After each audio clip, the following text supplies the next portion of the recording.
Assalamualaikum warahmatullahi wabarakatuh. Kembali lagi di channel Sukotireng. Di kesempatan kali ini saya akan membawakan sebuah cerita yang berjudul Pembalasan Arwah Suster Agatha. Cerita ini ditulis akun Facebook bernama Naila Nur Fajriah. Bagi kalian yang ingin bacanya secara langsung, bisa kunjungi link yang ada di kolom deskripsi. Sebelum cerita ini dimulai, jangan lupa untuk like, komen, dan subscribe channel ini. Dan juga tekan lonceng notifikasinya, agar kalian semua tidak ketinggalan cerita-cerita terbaru dari kami. Tentunya tak usah berlama-lama lagi. Langsung saja, kita masuk ke ceritanya. Ia hanya tersenyum saat mendengar ucapan bocah itu. Tanpa ada suara yang terucap dari bibirnya. Tanpa sadar, setelah disuapi suster tadi, Tita menjadi tertidur pulas. Orang tuanya beranggapan, mungkin saja karena efek suntikan obat yang diberikan oleh Stephen. Suster itu kemudian mengambil boneka yang ada di pelukan Tita dan diletakkannya kembali di meja yang ada di dekatnya. Tak lama, Stephen pun kembali ke ruangan itu dan mendapati Tita yang sedang tertidur. Matanya tertuju pada seorang suster yang duduk di samping hospital bed Tita. Kakinya melangkah untuk memastikan siapakah gerangan suster itu. Karena sebelumnya, Stephen tidak menyuruh siapapun untuk membantunya bertugas di sana. Dan dia juga belum memberitahukan kepada para perawat untuk memberikan obat ataupun mengirimkan makanan pada pasiennya. Saat Stephen mulai mendekat, suster itu malah buru-buru untuk keluar dari sana. Tak sengaja tubuhnya menyenggol tangan Stephen. Ia merasakan hawa dingin setelah bersentuhan dengan suster itu.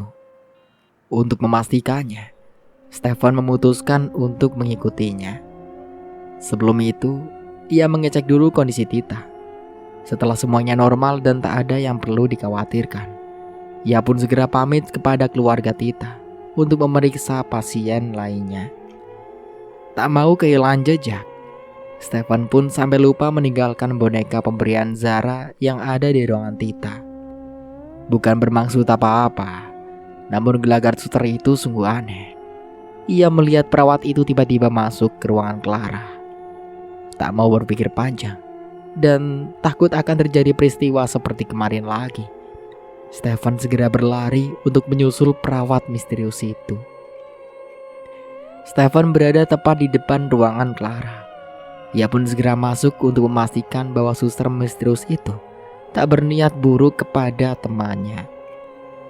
Ia mendapati Clara yang masih terbaring lelap.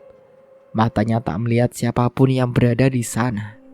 Aneh, padahal sebelumnya Stephen memang melihat perawat itu masuk ke ruangan tersebut. Ia lalu memutuskan untuk kembali menyelesaikan tugasnya. Namun, saat akan membalikan badannya, matanya menangkap sebuah boneka yang terletak di meja kecil dekat Clara.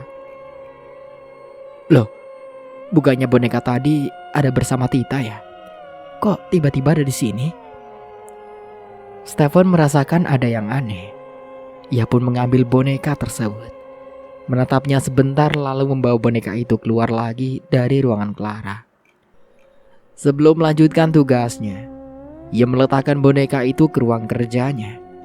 Karena tak mungkin juga saat bertugas, ia harus menenteng boneka itu terus. Setelah keluar, Stephen pun mengunci ruangannya. Kemudian pergi untuk menuntaskan kewajibannya. Sepeninggalan Stephen, ada satu sosok yang mendiami boneka itu keluar. Dibarengi dengan hembusan angin mengitari area ruangan tersebut. Nampak ruangan kerja Stephen yang amburadul seperti kapal pecah. Buku dan mapnya berserakan. Juga debu-debu menempel pada dinding, lantai dan jendela. Sebuah lemari rak yang tersimpan arsip data-data pasiennya terbuka begitu saja tanpa dikunci. Angin yang disertai kepulan asap putih itu kian lama berubah menjadi sosok wanita cantik berambut panjang dengan gaun putih selutut. Sosok itu adalah arwah Agatha yang tengah mendiami boneka milik Zara. Sebelum Stephen datang, Agatha menata rapi ruangan tersebut. Buku yang berserakan diambilnya dan dikembalikan di tempat semula. Juga debu yang menyelimuti tempat itu seketika menjadi hilang dan bersih tanpa noda. Layaknya manusia pada umumnya, ia bersenandung sambil menata arsip penting yang ada di meja Stephen. Terlihat satu buah fotonya dengan Stephen yang terpajang di meja tersebut. Senyum simpul menghiasi wajahnya. Bibirnya mereka menemukan pemandangan indah itu. Tak disangka, setelah ia tiada pun, Stephen juga masih mencintainya.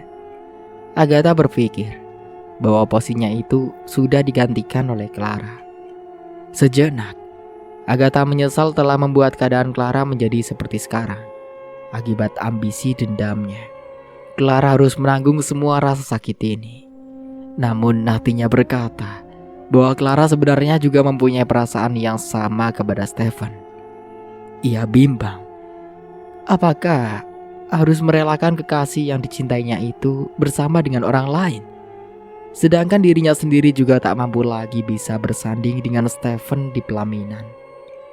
Semua harapannya telah musnah gara-gara kejadian tragis yang menimpanya. Andai saja waktu itu dirinya tetap menunggu kekasihnya itu di depan terasnya, mungkin saat ini dirinya itu masih hidup dan melanjutkan kehidupannya bersama orang yang sangat disayanginya itu. Namun jika Stephen memang benar-benar mencintainya, mengapa hingga sekarang ia tak kunjung mencari di mana keberadaan dirinya kala itu? Kekasihnya itu malah sibuk dengan Clara dan juga pekerjaannya. Apakah tak terlintas di benaknya sama sekali kerinduan yang mendalam di lubuk hatinya? Tertanam benih kecurigaan kecil di hati Agatha tentang Stephen. Dan sahabatnya, Marissa, apakah ia tak memberitahu Stephen bahwa sebelum kejadian itu, ia menyuruh Marissa untuk menghubungi Andri supaya lekas memberitahu sahabatnya itu bahwa dirinya sedang dalam perjalanan ke rumahnya? Semua pertanyaan itu seakan menjadi misteri bagi dirinya. Ataukah kematiannya memang sudah direncanakan? Tapi siapakah dalang dari peristiwa tragis tersebut? Tiba-tiba pintu ruangan itu terbuka. Seseorang masuk ke dalam dan memergokinya sedang membereskan beberapa buku di ruangan itu. Sontak Agatha memalingkan muka pucatnya itu ke belakang. "Hei, siapa kau? Bukannya tadi pintunya sudah kukunci?" Rupanya Stephen sendiri yang masuk ke sana. Ia hendak mengambil beberapa arsip. Namun anehnya, ia melihat seorang perempuan yang berdiri di ruangan kerjanya itu. Padahal sebelum pergi, ia benar-benar sudah memastikan berulang kali bahwa pintunya tadi dalam keadaan terkunci. Agatha tak bisa berkutik. Ingin masuk ke dalam boneka itu pun sudah terlambat. Gerakannya kalah cepat dengan suara pintu yang tiba-tiba terbuka. Mungkin waktu itu memang dirinya benar-benar sedang melamun, memikirkan kejadian yang menimpanya. Stephen melangkahkan kakinya perlahan, memastikan siapakah gerangan wanita yang membereskan ruangannya itu. Apakah ia seorang cleaning service rumah sakit? Namun di mana dia datang saat ruangan itu dalam keadaan terkunci? Benar-benar aneh. Pikirannya menjadi kemana-mana. Ia menepuk pundak wanita itu dan membalikkan badannya agar ia bisa melihat secara keseluruhan siapakah wajah yang membuatnya penasaran itu. Saat wanita itu memalingkan mukanya di hadapan Stephen malah terkejut hingga tak sengaja tubuh kekarnya itu terjatuh ke lantai. Derayan air matanya keluar. Ia pun segera bangkit untuk memeluk wanita yang berdiri di hadapannya itu. "Kemana saja kamu selama ini? Tahukah kau betapa aku sangat merindukanmu?" Akhirnya setelah berbulan-bulan, ia bisa melihat wajah kekasihnya yang dianggapnya menghilang secara misterius itu, kini tengah berada di depannya. Stephen masih tak percaya dengan apa yang dilihat oleh kedua matanya. Kekasih yang selama ini ia cari-cari, sekarang ini sudah kembali dalam dekapannya. Ia tak menghiraukan walaupun badan Agatha terasa dingin dan wajahnya juga sedikit pucat. Yang penting kekasihnya itu dalam keadaan baik-baik saja. "Jangan pernah tinggalkan aku lagi. Aku sangat-sangat merindukanmu," cetusnya. Stephen terus memeluk erat Agatha. Agatha tak tahu ia harus merasa senang ataukah sedih, sebab pertemuan ini juga sangat dinantikannya. Selama ini walaupun tubuhnya itu telah menjadi jasad, namun di sisi lain hatinya juga sedih karena Stephen masih belum mengetahui yang sebenarnya tentang dirinya. Dua insan dengan alam berbeda itu kini saling mencurahkan kerinduannya masing-masing. "Aku juga merindukanmu, Steph. Sangat-sangat merindukanmu," ucap Agatha lirih. "Benarkah? Sebesar apa kau merindukanku?"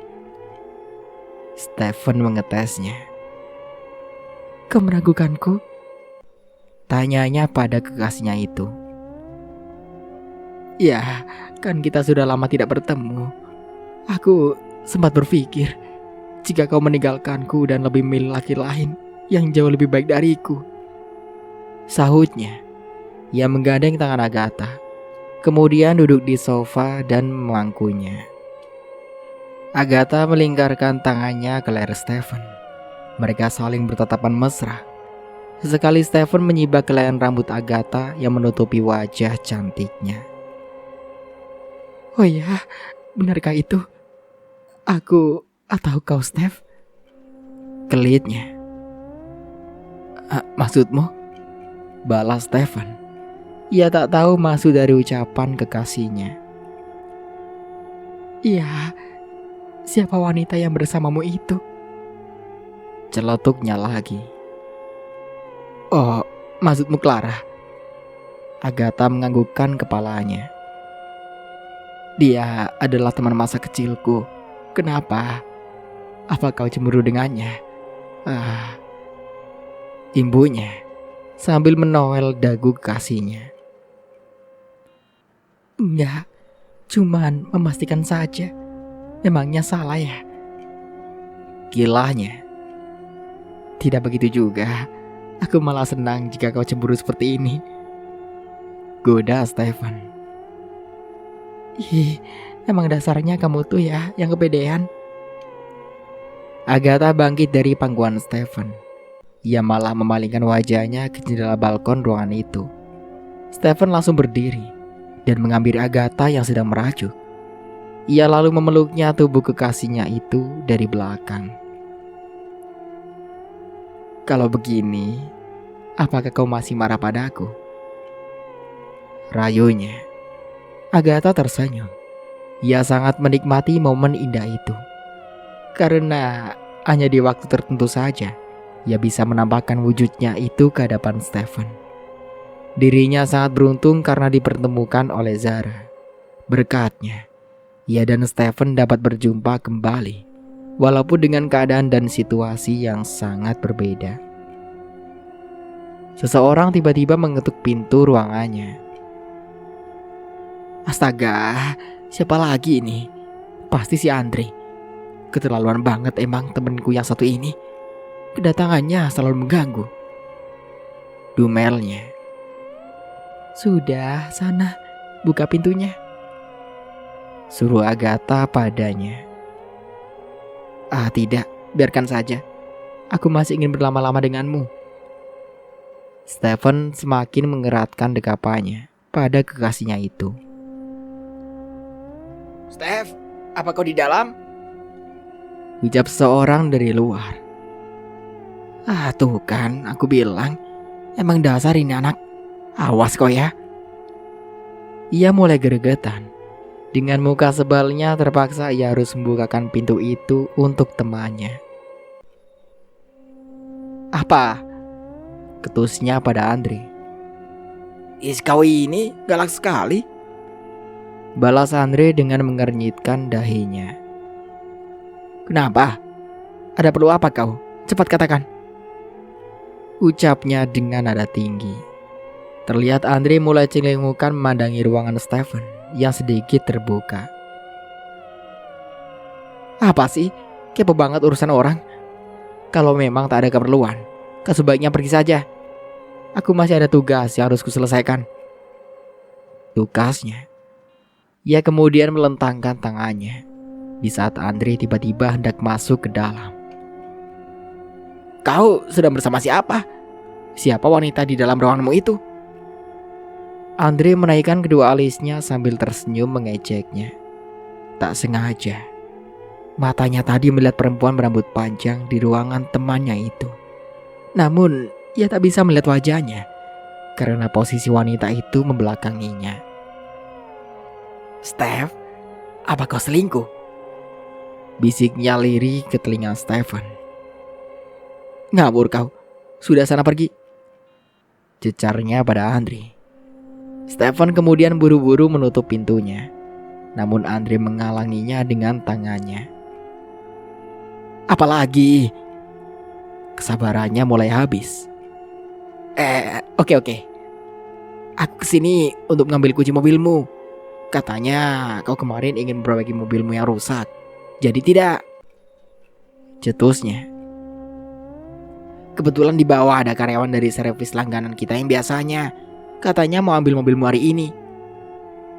Tambahnya lagi. Oh begitu. Tunggu sebentar, aku ambilkan. Stephen masuk ke dalam untuk mengambil kuncinya. Nih, nanti biayanya aku ganti ya. Ia menepuk pundak Andre sambil nyengir. Giliran begini saja kau. Mulutmu manis sekali. Bagi temannya itu sambil melipatkan tangannya di dada. Tapi ngomong-ngomong, siapa simpananmu itu? Ujarnya lagi penasaran. Sudah sana. Stephen mendorong Andre dan segera menutup pintu itu. Sebentar lagi akan memasuki waktu duhur. Stephen berinisiatif untuk mengajak Agatha sembahyang berjamaah di musola yang disediakan rumah sakit. Sama seperti dirinya dulu, yang selalu mengajaknya sholat di saat hatinya sedang risau. Sayup suara kumandang azan terdengar di telinga. Agatha menutupi indera pendengarannya. Tubuhnya seakan menjadi panas dan terbakar. Sudah waktunya ia kembali ke wujudnya yang sebenarnya. Ini adalah waktu yang tepat, karena Stephen masih sibuk menyiapkan beberapa keperluan untuk sholat. Wajah cantik itu kini berubah menjadi sosok pucat penuh luka di sekujur tubuhnya. Kemudian sosok itu masuk ke dalam boneka milik Zara. Saat Stephen membalikkan badannya, ia terkejut karena sudah tak mendapati Agatha di tempat itu. Loh, di mana Agatha? Hilang lagi kan? Kenapa sih? Dia kalau mau pergi gak pernah pamitan dulu. Padahal kan aku hanya ingin mengajaknya sholat bersama. Celotehnya. Tapi kapan perginya? Cepet banget. Timpalnya lagi. Stephen pun segera menuju tempat beribadah. Siapa tahu saja Agatha sedang menunggunya di sana. Ia beranggapan mungkin saja dirinya dan Andre tadi bercakap terlalu lama, sehingga kekasihnya itu mungkin merasa jenuh dan pergi meninggalkan ruangannya. Juga tak ingin mengganggu obrolan di antara mereka. Di tempat wudhu, tak sengaja ia bertemu dengan Dimas, salah satu teman seprofesinya. Ya, memang hubungan antara dirinya dan Dimas tak sedekat hubungannya dengan Andre. Karena Dimas dikenal dengan kepribadian yang pendiam, tak suka bergaul dan senang menyendiri. Ia selalu menghabiskan waktunya untuk melayani pasiennya, ketimbang harus nongkrong-nongkrong tidak jelas seperti anak-anak yang lain. Kecuali jika dirinya dan Andre mengajaknya walaupun hanya sekedar untuk berbincang. Jika tidak, maka dia akan tetap pada kesendiriannya. Hey Dim, sendirian aja? Tanya Stephen. Ya, sautnya singkat sambil tersenyum kecil. Kenapa kau gak ngajak Andre? Biasanya kau selalu bersamanya. Tanya Stephen kembali. Di waktu tertentu saja itu. Tugasnya sembari menepuk pundak Stephen. Ngomong-ngomong, apakah kau melihat seorang wanita yang menungguku di musola ini? Ia menanyakan soal Agatha kepada Dimas. Wanita ya? Dimas berpikir keras. Di sini banyak wanita. Siapa wanita yang kau cari? Dan bagaimana ciri-cirinya? Impunya lagi. Tidak jadi. Yuk kita ambil wudhu aja, ajaknya. Stefan pun segera memutar keranjanya. Sementara Dimas masih menggaruk-garukan kepalanya. Selesai wudhu, Stefan pun langsung melangkah menuju musola. Dim, aku duluan ya, pamitnya. Namun, ketika hendak memutar badannya, mata Stefan menangkap benda aneh yang tak sengaja jatuh dari saku celana Dimas. Sesuatu yang dibalut dengan kain berwarna hitam. Dan di ujung benda itu nampak seperti sepucuk darah kering yang masih menempel.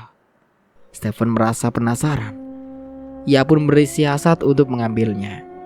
Namun gerakannya jauh kalah cepat dengan Dimas. Dimas segera mengantongi benda miliknya itu kembali.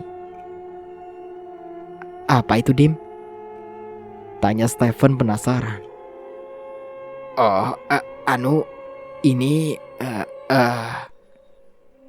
terlihat raut muka Dimas yang seperti orang panik. Aku tadi membantu dokter Ira untuk mengoperasi pasiennya. Iya begitu. Dan alat ini mungkin tak sengaja terbawa olehku. Jelasnya terbata. Tapi alat apa itu? Tadi soalnya seperti ada darah yang masih menempel. Stefan masih penasaran dengan benda yang dikantongi Dimas. Sudah, jangan dipikirkan. Ayo kita berjamaah. Takutnya gak keburu nanti waktunya. Dimas pun segera menarik tangan Stefan, seakan menyelimurkan semua pertanyaan yang membelit otaknya. Setelah menunaikan ibadahnya, Stefan dan Dimas pun kembali menyelesaikan tanggung jawabnya kepada para pasiennya masing-masing.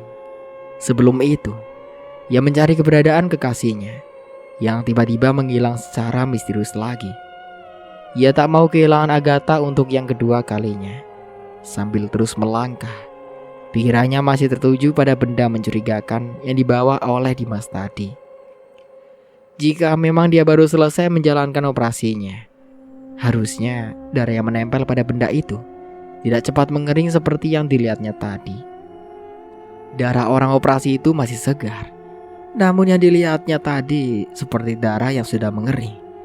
Seperti darah yang dibiarkan tanpa dibersihkan selama berhari-hari. Apa mungkin temannya itu selalu jorok dan tak membersihkan alat-alatnya setelah melakukan pembedahan? Batinnya mulai meracau, mencurigai temannya itu tanpa sebab. Ada apa denganku ini? Stefan memijat-mijat kepalanya. Baru sholat, bukannya semakin tenang, ini malah berpikiran tidak-tidak. Ya Allah. Ia menghela nafas, membuang jauh-jauh semua pikiran buruk yang berusaha membuat lemah keimanannya. Saat menuju lobi rumah sakit, Stefan melihat Dimas dan Marisa seperti tengah membicarakan hal yang serius. Ia pun segera bersembunyi untuk mengintip apa yang dilakukan oleh mereka selanjutnya.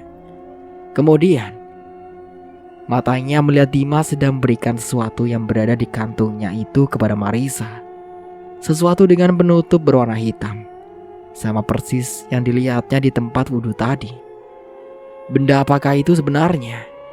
Dan mengapa Dimas menyerahkan benda itu kepada Marisa secara diam-diam? Kemana perginya Agatha sudah tidak diragukan lagi. Matanya kini menatap fokus kedua orang yang dikenalnya itu, sedang berbicara serius mengenai suatu hal yang ada kaitannya dengan benda aneh di tangan Marisa. Padahal sebelumnya, Dimas telah berkata padanya bahwa di balik kain penutup berwarna hitam itu hanyalah sebuah benda yang baru saja ia gunakan selepas pasca operasi. Entah gunting atau pisau, Stefan tidak memperhatikannya secara detail. Matanya hanya menangkap sepucuk darah yang telah mengering di benda tersebut. Ya sudah, kau simpan saja dulu. Jangan sampai ada yang tahu.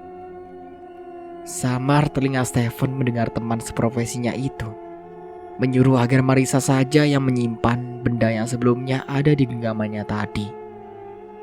Apa hubungan antara Dimas dan Marisa dengan benda yang mencurigakan itu? Seseorang tiba-tiba menarik tangan Stephen, kemudian menutup matanya menggunakan kain. Ia menggandeng tangan Stephen menuju taman rumah sakit. Dengan hati-hati, orang itu memberikan aba-aba agar langkah Stephen tak tersandung oleh beberapa anak tangga di halaman tersebut. Saat sudah sampai di depan bangku taman rumah sakit, seorang itu mendudukkan Stephen perlahan, membuka kain penutup matanya. Stephen mengucek-ngucek dan mengertipkan matanya berulang. Nampak beberapa lilin putih menghiasi area teman itu, disertai dengan balon merah berbentuk hati yang tertancap di sekeliling pagar. Ada tulisan yang artinya selamat hari jadian yang ke-3 bulan. Hari ini jatuh tepat di tanggal 14 Februari. Hari kasih sayang sekaligus hari jadi untuk mereka. Semua persiapan itu sudah dilakukan oleh Agatha sebelumnya dengan kekuatan supranaturalnya. Kalian pernah dengar ada hantu seromantis ini? Momen indah itu tak tercipta begitu saja dengan sempurna. Ada sebuah tragedi menggelitik di balik hiasan indah di taman tersebut. Sesosok hantu iseng telah mengerjai penjual balon dan menukarnya dengan beberapa lembar daun kering. Awalnya, saat mendatangi si penjual, seperti biasa ia merubah penampilannya menjadi seorang wanita cantik yang menyamar sebagai pembeli balon, yang kemudian memberikan 4 lembar luang 50 ribuan kepada penjual tersebut. Setelah beberapa menit, uang itu berubah menjadi daun kering. Refleks saja penjual balon itu kaget dan menoleh ke kanan kirinya, mencari seorang wanita yang membeli balonnya tadi. Dan sialnya, Agatha malah terbang melayang dan bawa pergi dagangan penjual itu. Penjual itu kaget setelah mengetahui pembelinya itu bukan manusia, melainkan makhluk dari dimensi lain. Sontak ia pun lari terbirit-birit dan meninggalkan sisa dagangannya di tempat itu. Sedangkan lilin itu Agatha mendapat dari sebuah warung atau toko yang berada tak jauh dari rumah sakit. Dirinya menyamar menjadi karyawan toko tersebut dan segera mengambil 3 biji lilin, lalu pergi menghilang meninggalkan toko tersebut.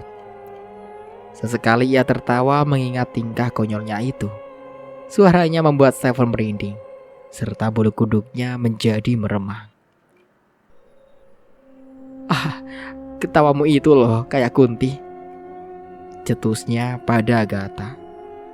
Ia melirik Stephen, kemudian menutup mulutnya dengan tangannya. "Oh iya, Stephen kan belum tahu kalau aku ini sudah mati," ungkapnya lirih disertai gelak cekikan yang khas. Stephen memandang takjub. Tak disangkanya kekasihnya itu telah menyiapkan segala persiapannya dengan indah. Akan tetapi, dirinya masih jengkel dengan sikap Agatha yang tiba-tiba pergi secara misterius tanpa berpamitan dulu kepadanya. Padahal siang tadi ia ingin menunaikan ibadah bersama dengan dirinya. "Kau tadi kemana? Padahal tadi aku ingin mengajakmu untuk sholat berjamaah di sana," ucap Stephen sambil menunjuk ke arah musola. Muka Stephen seketika menjadi masam. Yang tadinya happy dan berkeliling memandangi momen indah itu, kini dirinya terduduk diam dengan menekukkan wajahnya.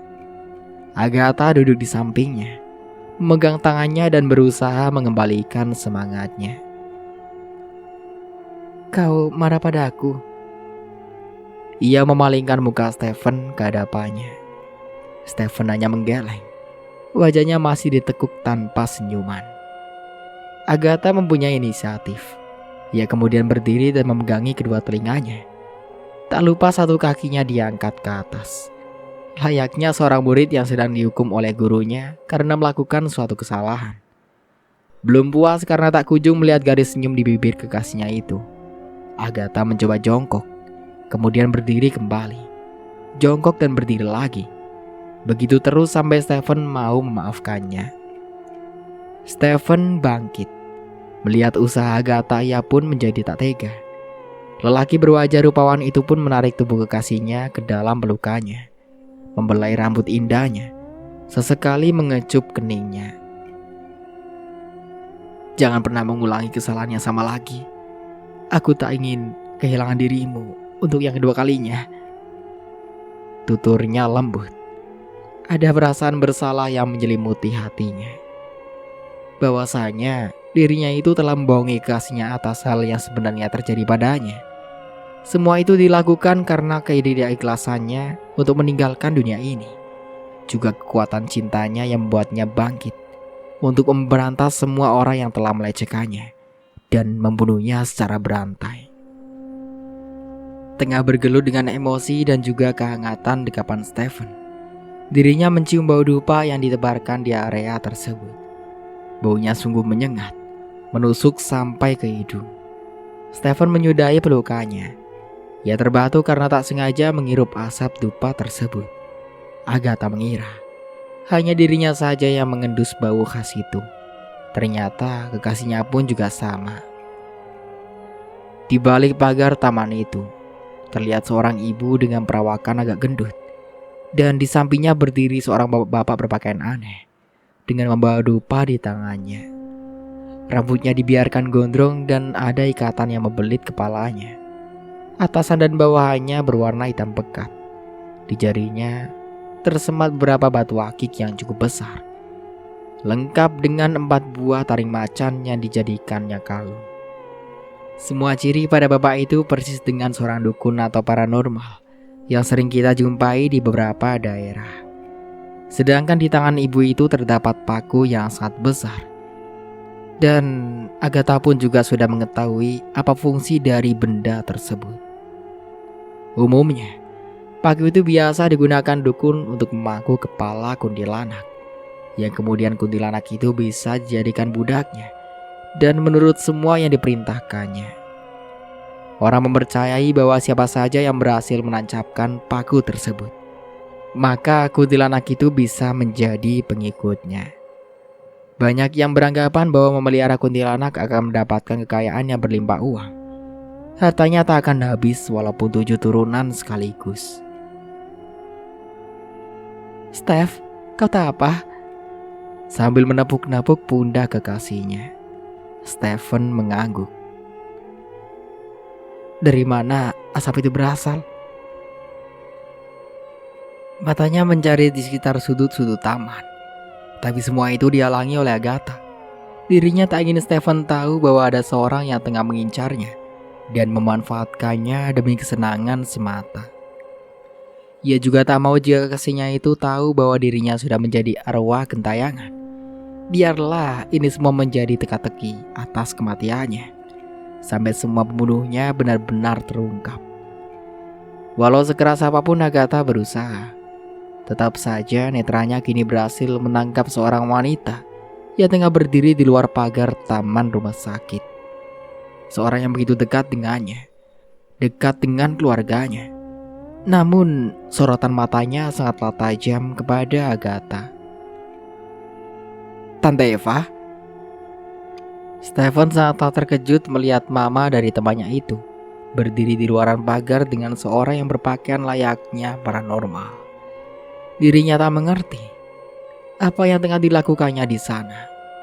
Namun, matanya itu benar-benar sangat sinis ketika melihat Agatha. "Dok, maaf, ada pasien darurat yang harus ditangani sekarang juga." Kemunculan suster Inggit secara tiba-tiba membuat Stephen kaget. "Baiklah," sautnya singkat. "Sayang, kamu tunggu di sini sebentar ya. Setelah ini kita rayakan hari jadian kita bersama-sama." Stephen mengelus pipi Agatha, kemudian pergi meninggalkannya sendirian di taman itu demi menyelesaikan tugasnya. Sambil berjalan, matanya tak luput dari Tante Eva yang masih memandangi kekasihnya itu di luaran pagar. Apa Tante Eva sedang merencanakan sesuatu? "Tadi Dokter Stephen bicara sama siapa ya?" Inggit heran bila Stephen yang tiba-tiba berbicara sendiri. Memang, yang bisa melihat Agatha hanyalah orang-orang tertentu saja. Agatha akan menampakkan dirinya kepada orang yang ia kehendaki. Entah itu dalam wujud menyeramkan ataukah bersosok sebagai perempuan cantik. Lelaki berkedok dukun itu bibirnya mulai komat-kamit, membacakan mantra yang membuat Agatha kembali ke wujud aslinya. Tak cuma Agatha saja, seluruh roh halus penghuni rumah sakit itu pun turut menampakkan dirinya. Mereka menggeliat kepanasan. Sesaat dukun itu memulai memainkan sesuatu yang barusan diambil dari saku pakaiannya. Satu paku berkarat berada di tangannya. Namun bukan paku besar yang ada di tangan Tante Eva. Paku yang digenggam wanita itu merupakan paku spesial yang hanya dikhususkan untuk memancing Agatha semata. Sedangkan paku yang dibawa si dukun itu adalah sebuah paku biasa yang ditemui pada umumnya. Namun paku itu diharuskan yang sudah berkarat, supaya metode pemanggilan arwah itu berhasil. Dan dukun itu bisa secepat mungkin menyingkirkan Agatha dari rumah sakit tersebut. Ia kemudian menggores tangannya menggunakan belati yang sebelumnya terselip di pinggangnya. Darah segar mengucur deras dari jari telunjuknya. Semua arwah penghuni rumah sakit itu perlahan mulai mendekat dan mengerubungi dukun tersebut. Mereka, atau makhluk halus, mulai menjilati darah yang mengucur di area rerumputan. Namun Agatha masih menahan puncaknya. Walau sebenarnya dirinya juga sudah tak tahan dengan bau darah segar manusia. Tapi dirinya sadar bahwa itu hanyalah jebakannya semata. Ayo Ki, pakai cara lainnya saja. Tante Eva mulai geram melihat Agatha yang tak bereaksi apapun setelah melihat darah. Ia menyuruh dukun itu untuk mencoba metode lainnya yang lebih manjur, agar secepatnya bisa membawa Agatha pergi dari sana. Dukun itu mulai mengancungkan paku berkarat itu ke atas, kemudian menancapkan paku itu ke jemari tangannya yang baru saja digoresnya. Perih, pasti. Namun semua rasa itu ditahannya hingga akhirnya Agatha pun menyerah dan duduk terkulai tak berdaya di atas taburan bunga yang telah dipersiapkannya untuk caranya nanti bersama Stephen. Mulut dukun itu mulai komat-kamit kembali. Kali ini ada dua sosok berjubah hitam yang tengah merantai tangan dan kaki Agatha, kemudian membawanya menghilang, layaknya hembusan angin yang lewat sepintas. Tante Eva dan dukun itu pun juga sudah tak terlihat lagi di tempat itu.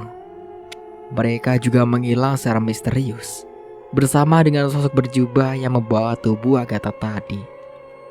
Di rumah, perasaan Zara mulai tak tenang. Mata batinnya mulai merasakan ada sesuatu yang tak beres yang menimpa kakak cantiknya itu. Ia bisa merasakannya karena jiwanya sudah terikat oleh salah satu boneka kesayangannya yang saat ini menjadi tempat untuk berdiamnya Agatha. Anak itu mulai melakukan mediasi. Ia lalu membelah raganya menjadi dua. Satu raga aslinya yang saat ini tengah fokus bersila. Satunya lagi rohnya yang akan membawa dirinya pada Agatha. Dan benar saja, sesuatu buruk memang sedang berlangsung di depan matanya. Zara melihat Agatha dibawa ke tempat pemujaan. Ya, di sana banyak sekali beberapa sosok yang memakai pakaian hitam dengan membawa satu tombak di tangan mereka. Agatha merintih kesakitan saat dukun itu telah memulai ritual untuk menjadikannya sebagai budaknya. Zara tak bisa melakukan apa-apa. Dirinya hanya bisa menyaksikan sebuah tragedi yang menyakiti diri kakak cantiknya itu. Jikapun ia berusaha untuk menolongnya, maka dukun itu akan mengunci rohnya di tempat itu. Dan jiwanya dipastikan tak akan bisa kembali lagi masuk ke dalam raganya. Maafkan aku, Kak. Air matanya menetes melihat Agatha yang tengah merintih kesakitan di sana. Kau akan kujadikan manusia kembali, sekaligus menjadi budakku untuk selamanya. Tawanya menggelegar. Jangan lupa Ki, kunti ini sudah kubeli, ucap Tante Eva.